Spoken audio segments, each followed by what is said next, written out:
What's up, guys? Welcome into another Wolverine Live recruiting show.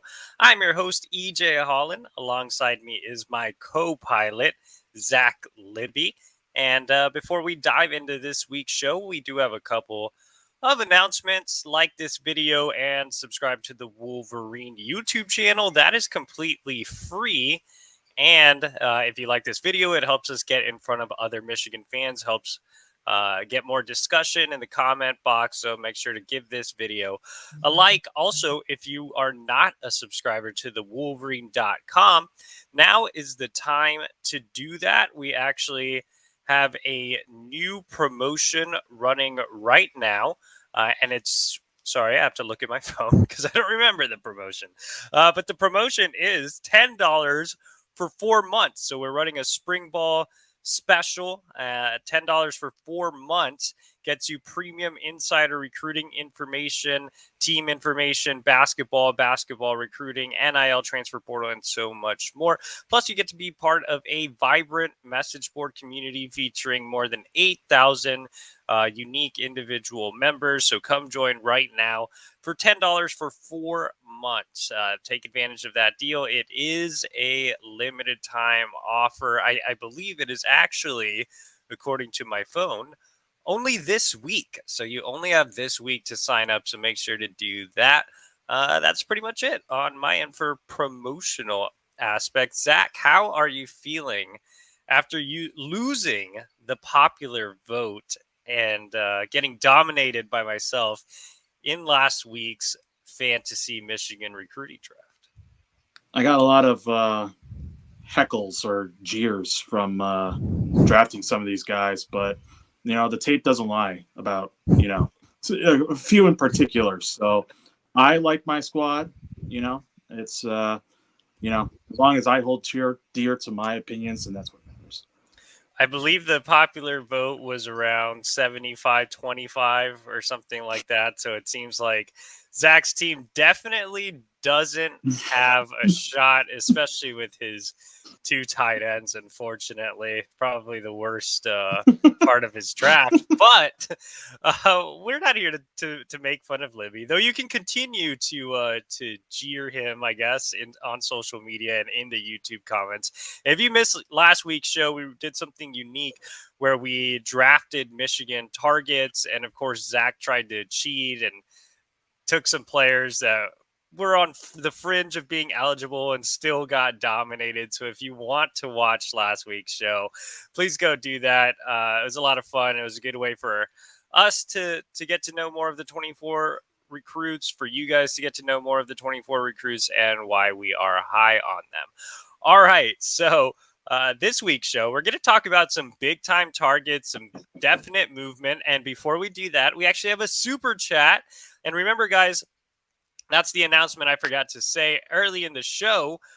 This is a super chat show. This is more of a structured podcast. Tomorrow is my Wednesday Q&A where I answer all of your questions. But if you want to get your questions answered, you do have to click the donate button, and that super chat money goes directly into our travel budget.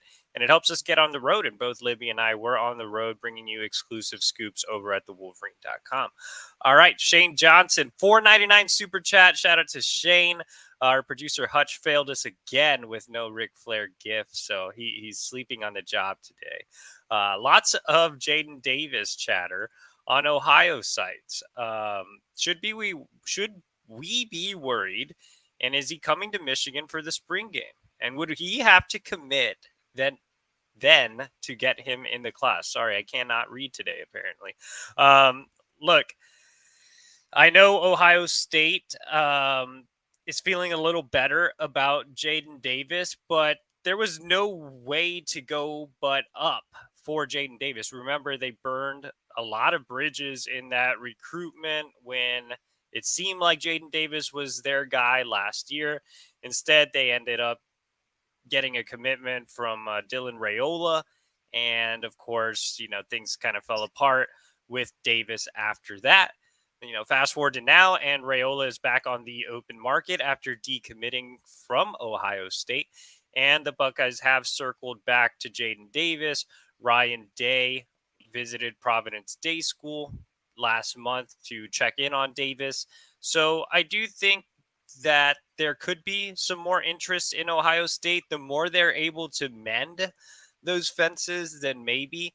I'm not going to be overly concerned about Ohio State until I hear that the bridges have actually been repaired. I think they're in the process of being repaired.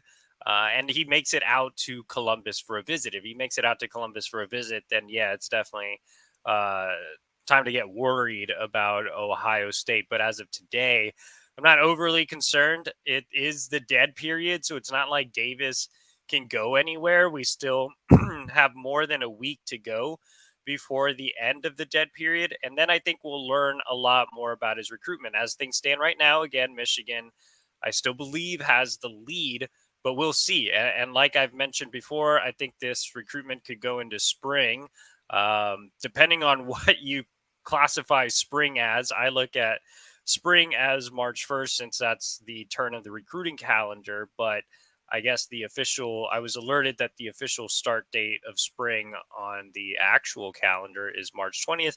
Either way, I think it goes into next month, and it'll be interesting to see which schools Davis visits. Now, from what I was able to gather this weekend from my time down in the Carolinas, and although I did not get to see Davis because he was out of town and did not play with Channing Goodwin and Jordan Shipp at the 7-on-7 tournament I was at,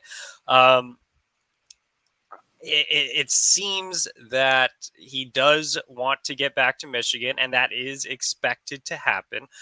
Checked around with some program sources. There is no definitive date set, but it does look like he will return to Michigan for a spring practice, so not necessarily the spring game.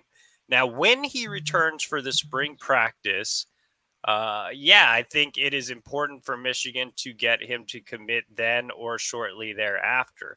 If Davis continues to balk at a decision and does not commit on his spring visit to Michigan, whenever that is, if it's March 18th for that big weekend, if it's closer to the spring game, if it's for the spring game, we'll see. But if Michigan cannot get him to commit after that visit, and I've been saying this for a while now, they absolutely have to expand the quarterback board. Like, get in on Michael Van Buren more, recruit some other quarterbacks, and it's not just because I like Van Buren. Like, you got to expand the board, man. I don't care who you recruit at quarterback. It doesn't have to be Van Buren. It can be somebody else. You can circle back to Isaac Wilson, who visited in the fall. Just get more quarterbacks on the board. Continue to recruit Davis. Apply some pressure to him. And it looks like Kirk Campbell is at least in touch with other 2024 quarterbacks. But I think here's the deal. If you see Michigan expand the quarterback board after the Jaden Davis visit, I think that's a telling sign that they're not as optimistic. For now, they're just continuing to touch base with guys and not really pushing for others. So I think that tells you that they are still optimistic with Jaden Davis. But March will tell us a lot about that recruitment. I think that was as good of a summary as I could have given. Zach, any additional thoughts, anything you disagree with or agree with? I mean, I think, well, first off, I've asked somebody who is in the know of Ohio State's football recruiting, and, they are indeed going to make an effort, and they are, as they continue, are talking with him. To what avail? Who really knows at this point? But, I mean, yeah, I imagine he comes up for spring practice, maybe with Channing Goodwin and Jordan Shipp as well, maybe David Sanders as well. But look, I can't. I've said it long before that I've never really had a concern about Jaden Davis pushing his recruitment back as much as he has. Even I said in August, if he doesn't commit in the fall or the winter, it's not like I'm putting the panic button on it. And I wanted Michigan fans to assure that as well. Obviously, you want a quarterback in the class to be the face of the group and continue recruiting other guys. But, I mean, he just wants to make a decision. If he wants to take his time with it, it's not like I'm not changing my prediction anytime soon just because of him wanting to delay it a little bit.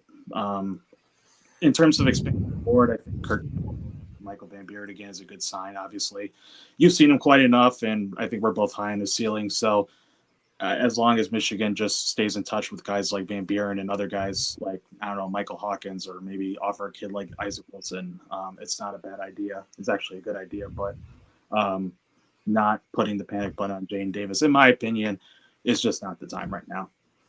Right, so that about does it for the Jaden Davis summary. Like I said, we should know more after the dead period, but he is expected to return to campus. Once we get that date, we will report on the date.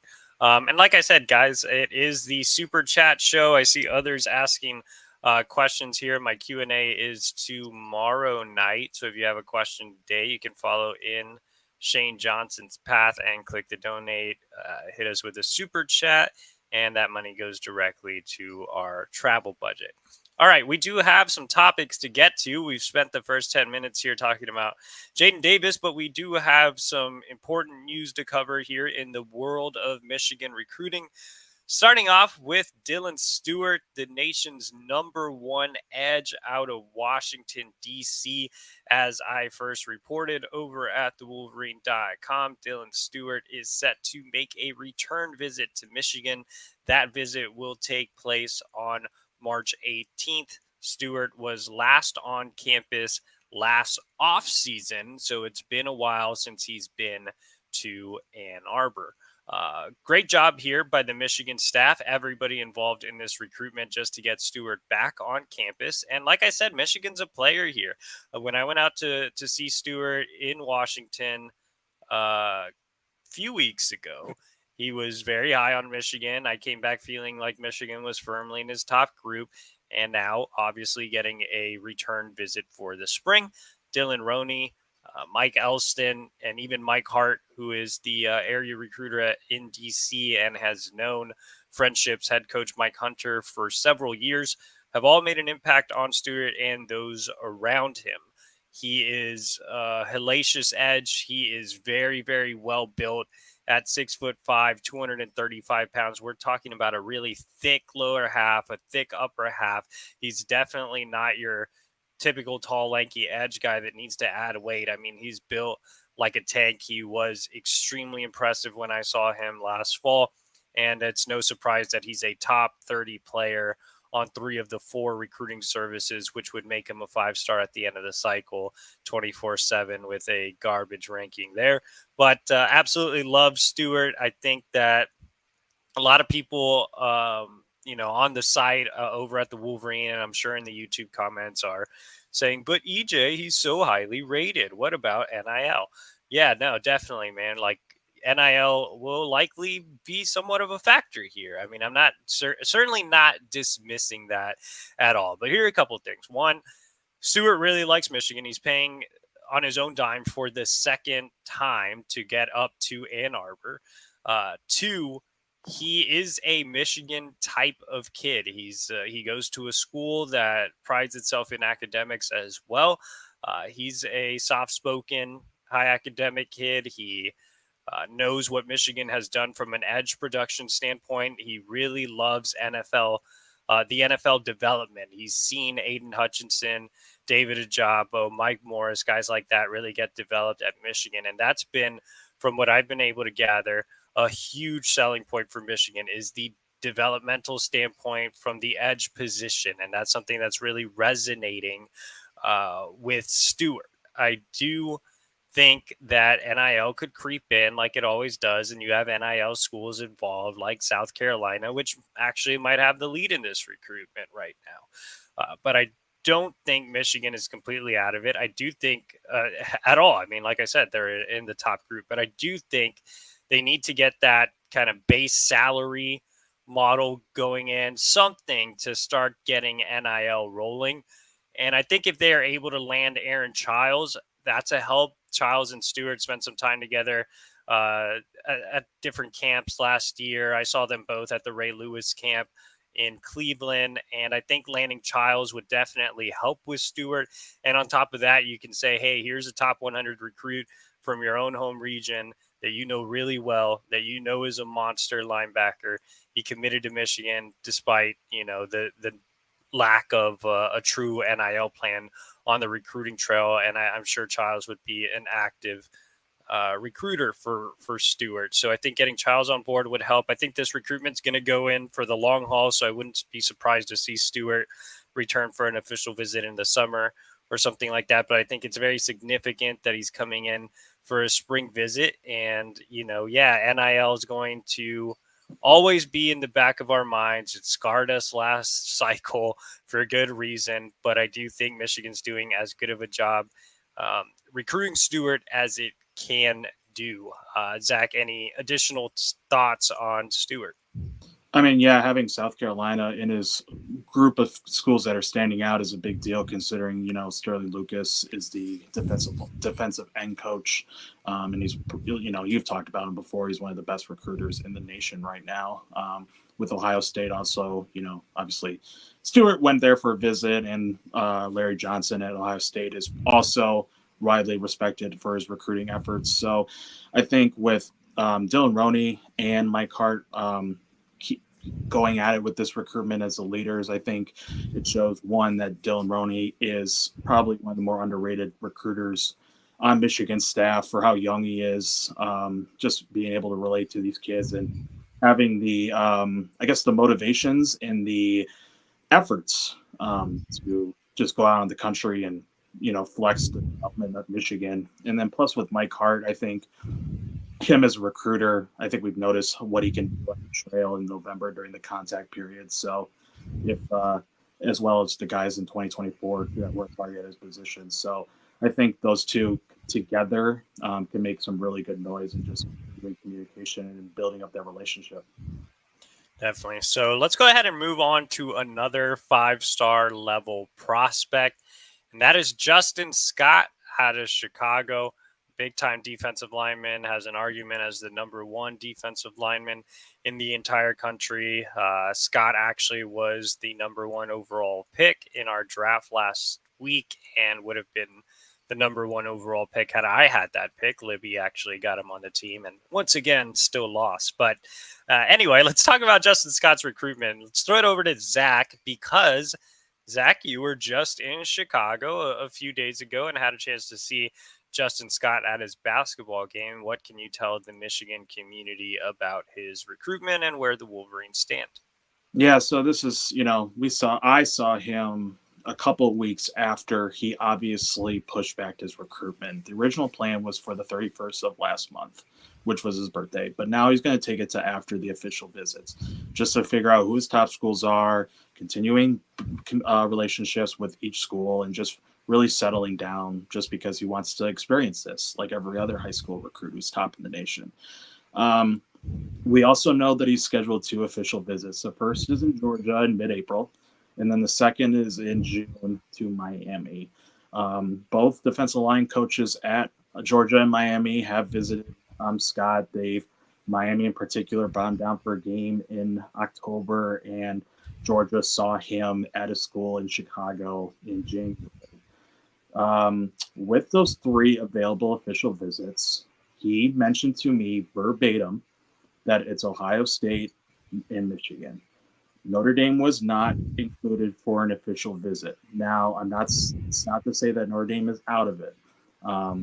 My assumption is that he wants to take these official visits to schools out of region. Obviously, South Bend is close to Chicago, so you can go see him anytime he wants. So with Ohio State and Michigan, we can go back to Larry Johnson again with recruitment, who has built a nice relationship with Scott, and they brought him in for a game. With Michigan State, Mike Elson has been all the way back to late March when they offered. The relationship between Scott and Elson goes beyond football. He has told both of us in interviews that they both have a similar hobby in cooking, particularly pasta dishes. His mom and head coach are key elements in this recruitment, and they both mentioned the high academic combination with athletics, and I think that resonates with Scott as well. I also think distance means a lot too. I think people are putting this recruitment as Michigan doesn't have a shot, but maybe it's just me being optimistic, but I am firm that Michigan will get at least an official visit. Whether or not he comes back in the spring is up in the air because he doesn't have anything planned for the next 2 months. But if he does indeed taking maybe one or two more official visits, I do believe Michigan and Ohio State will get the final two. In that case, I think Michigan, that would be a win, at least in Michigan's eyes, because it would be a more extended time to show him the opportunities that are presented on campus, including development at the defensive line position, which Scott truly, truly loves.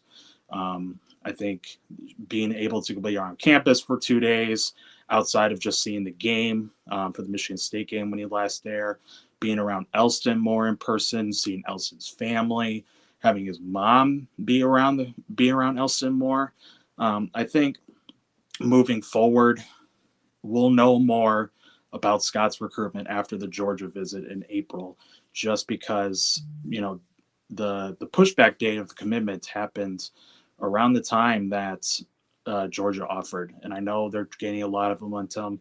Obviously, Miami is attracting a lot of recruits just because of the coaching staff there, but in reality, I think Elston has done enough to at least put Michigan into contention for the official. Once that happens, I think it's just up to Scott to figure out where he truly belongs. So on my end, just to add to it, sorry, my mic went to mute, everyone, but hopefully you guys can hear me.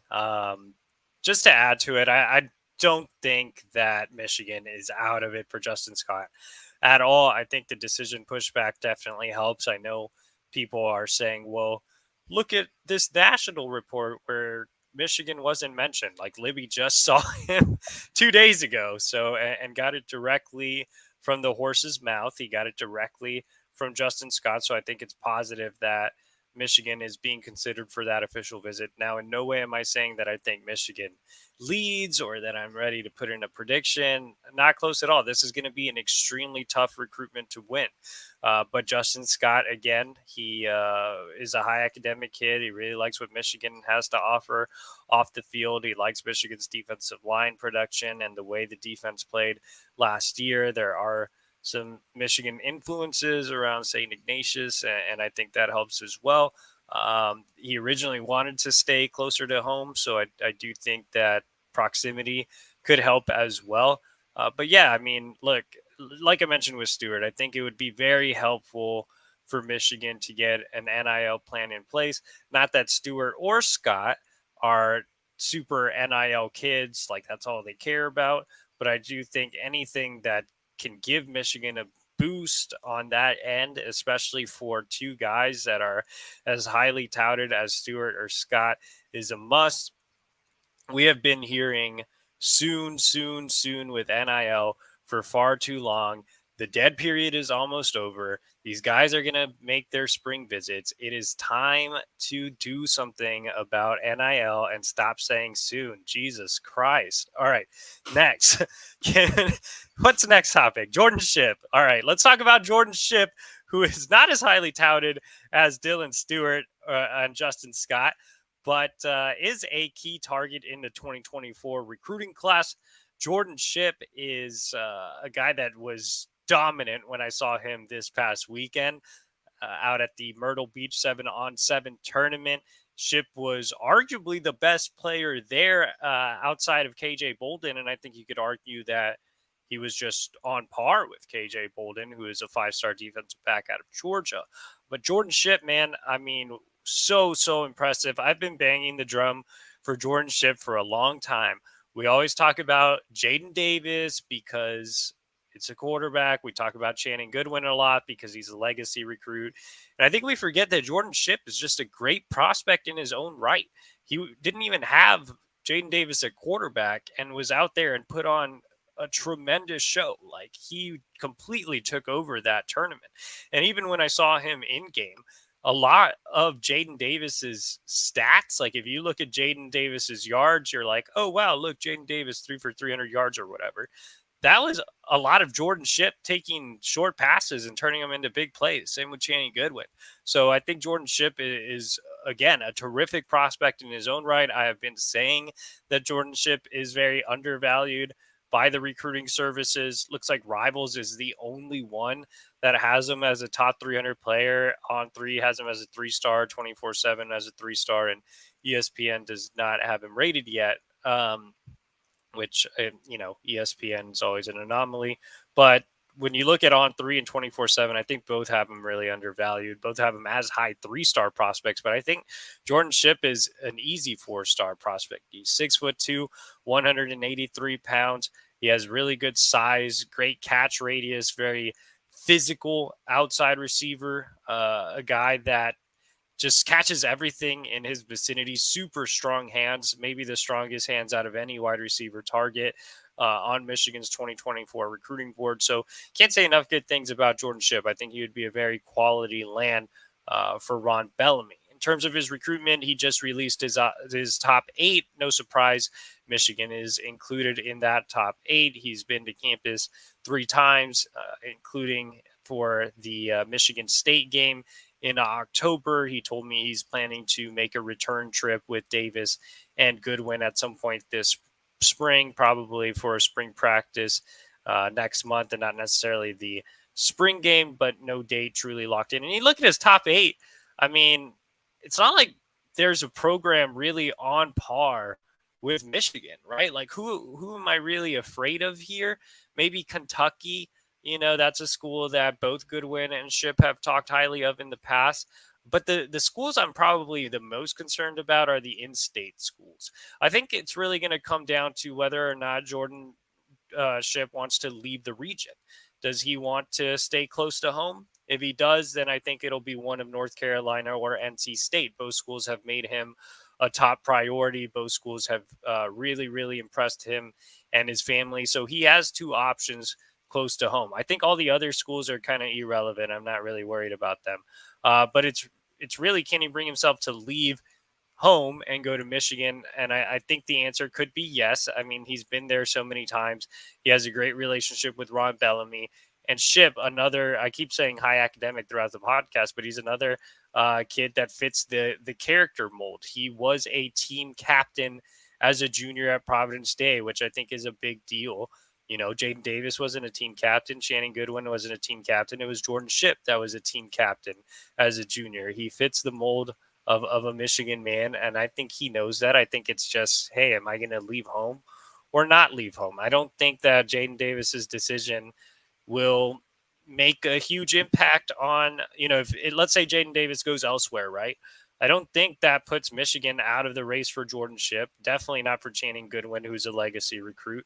I think that Jordan Shipp's going to make his decision on his own. And you have to remember that Shipp and Goodwin are really close. Jaden Davis just transferred in last year, and while they've known each other since before that, I think the guys that are the closest of those 3 are Shipp and Goodwin. But overall, I really like where Michigan stands. I think they can impress him again on this offseason visit. I think winning over his family would go a long way. And that's why I think you're seeing Shipp take it into the summer, is just because he still has to kind of see whether or not he wants to leave home, whether his family wants him to leave home, what the best fit is for him from a location standpoint. But I think Michigan, if he does leave the state of North Carolina, would likely be the pick. Right now, I have no prediction in for Jordan Shipp because I still think he is kind of teetering with that decision. Zach, Jordan Shipp well as well. So, any other feelings on Shipp and his recruitment? Yeah, I mean, I've asked him in the past about distance, considering, like you said, NC State and North Carolina have made him the guy. Same with Channing. But, I mean, if you really think about it, I mean, a flight from Charlotte to Detroit is less than 2 hours. And I think, considering how much they visited last year, I think the easy access to get to the Detroit area from Charlotte, is pretty reasonable. I think the only thing is, like, for instance, like NC State, their wide receivers coach, like Jordan Shipp talks about him a lot. Jogert Phillips, like NC State is probably the one where I would say I would probably put a prediction if it wasn't Michigan, just because of how much A, he's visited, and B, how much NC State has made him the guy. Whenever an NC school makes you the guy, I mean, it's hard to pass up. But with Michigan, obviously, Ron Bellamy has talked to Shipp and Goodwin about how their chemistry would be much needed at Michigan. I think that means a lot. I think the family feel at Michigan, all the coaches that have either visited him or he's talked to personally, including Jim Harbaugh. I think that means a lot for his family and him. One big thing about the coaching staff is that, once Shipp retires or quits football, the goal is to be a coach for the school that he plays for, or like an off-field role.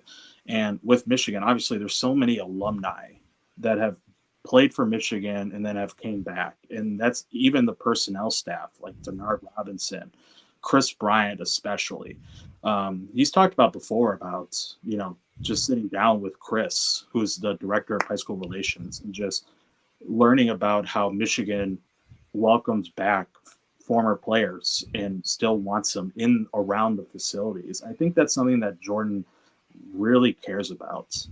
I think also just the fact that all of his teammates are being equally regarded as top guys. I think that means something as well. But again, I think there's one thing that's missing that maybe doesn't get talked about is just how much Michigan is just bringing these guys back and appreciates former players. And I think if Jordan does end up going that route where he wants to be a coach or an analyst, I think Michigan can give him that opportunity. That's something they're seriously considering. Yeah, and it is important to note that Jordan is a coach's kid. His father's not a coach at Providence Day, but I believe he's a coach at a lower level program, not a Division I program. I know his father did play for Florida, which is surprising that Florida is not really in contention in this recruitment. But Shipp is just a great kid, man. There aren't enough great things to say about Jordan Shipp. I think both Libby and I have had nothing but great interactions with both Jordan Shipp and Channing Goodwin. I think both would be assets to the program on and off the field as high character guys, as leaders, and they're both really, really good wide receivers. So again, I saw Jordan Shipp in Myrtle Beach this past weekend, along with Channing Goodwin, and we'll have a ton of content on both of them over at thewolverine.com throughout the week. So make sure to subscribe today for just $10. I think you can get that promotion. Man, I'm going to have to memorize that promotion because I don't really know what it is. But it is $10, and that gets you 4 weeks of access or 4 months of access. Look at that. Jeez, terrible at promotions. 4 months of access. So $10 for 4 months, not 4 weeks. Get out of here with the week, 4 weeks, 4 months. That gets you through June 21st. So that gets you through some official visits in June, through all of spring football, through the end of basketball season, a ton of visits happening throughout the spring game, a lot going on over on the Fort, our message board community as well, a ton of discussion. So make sure to sign up today for just $10 for 4 months. Thank you to our producer Hutch for pulling up that promotion and saving me from not knowing what it was. But now you guys know what it is now that we've repeated it. So make sure to sign up today. As always, like this video. It helps it get in front of other Michigan fans, and subscribe to our YouTube channel. We appreciate Shane Johnson one last time for dropping a super chat. And you guys can join me tomorrow on my Wednesday show where Libby is not allowed. So appreciate you guys.